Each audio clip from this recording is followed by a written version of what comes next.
When a private citizen in Colorado registered over 15,000 fraudulent shelf corporations to a single residential address, the state noticed.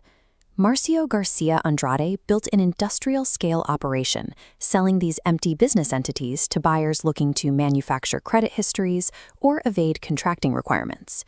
The Colorado Attorney General's office moved swiftly. They extracted a $75,000 settlement, issued substantial penalties, and systematically dissolved the illegitimate entities. State officials were clear in their rationale. They labeled these fraudulent filings as dangerous tools in the hands of bad actors, emphasizing that faking administrative records undermines consumer trust and the integrity of financial systems. In a parallel legal challenge, Gerald Hirschfeld has accused Larimer County of reporting a debt record that lacked a valid judicial foundation. He alleges that county officials used the same administrative mechanics to sustain enforcement that they had just finished prosecuting in the private sector. This trade line appeared on his credit report with a date opened of June 9, 2015. The result was a FICO score crushed to 461, an immediate inability to secure housing, and 17 months of documented homelessness.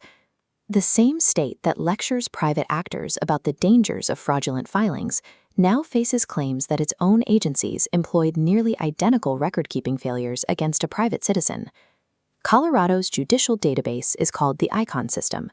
You can think of it as a digital bouncer for the courts. It automatically scans legal filings for mandatory statutory prerequisites before allowing them to generate a valid support order. On June 10, 2015, that system functioned perfectly. It scanned a request to generate a child support order for Hirschfeld, identified that the children's social security numbers were entirely blank on the separation agreement, a strict requirement under Colorado law, and it blocked the entry. The software explicitly outputted this message into the official docket: unable to enter support orders as we are missing SSN for children. The machine executed its legal safeguard exactly as designed. The ensuing decade of property seizures occurred because human actors saw that correct systemic rejection, chose to bypass it, and initiated enforcement anyway. The timeline reveals a glaring data anomaly. The state opened a derogatory child support trade line with Experian, reporting a debt start date of June 9, 2015. That is exactly 24 hours before the court officially admitted it could not enter the order. A valid debt cannot be opened and reported the day before the court formally admits it lacks the statutory requirements to create it.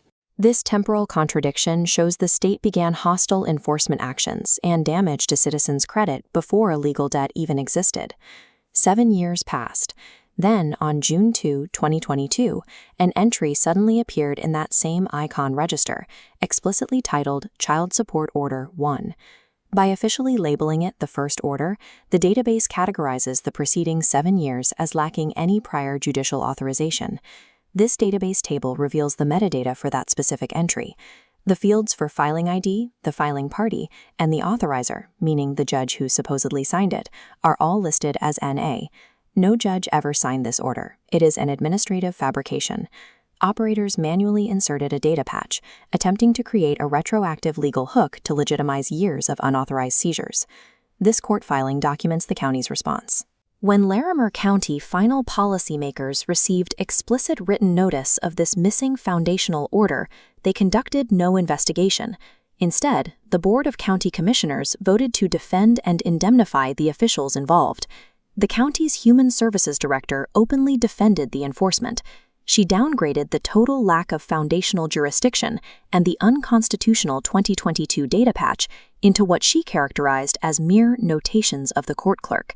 The board's vote and the director's defense established these administrative traces as the county's formal stance. This sequence of approvals integrated the use of these records into Larimer County's official municipal policy. When Marcio Andrade created fake business records to distort financial systems, Colorado demanded a $75,000 settlement and shut down his operation. When county officials manufactured a backdated order with blank authorization fields to sustain property seizures, the state apparatus deployed its legal resources to defend them under the color of law. Does the legal standard for administrative fraud change depending on whether the fabricator wears a government title? The forensic facts leave a clear contradiction. Colorado possesses both the tools and the will to aggressively punish private deception while fully shielding its own.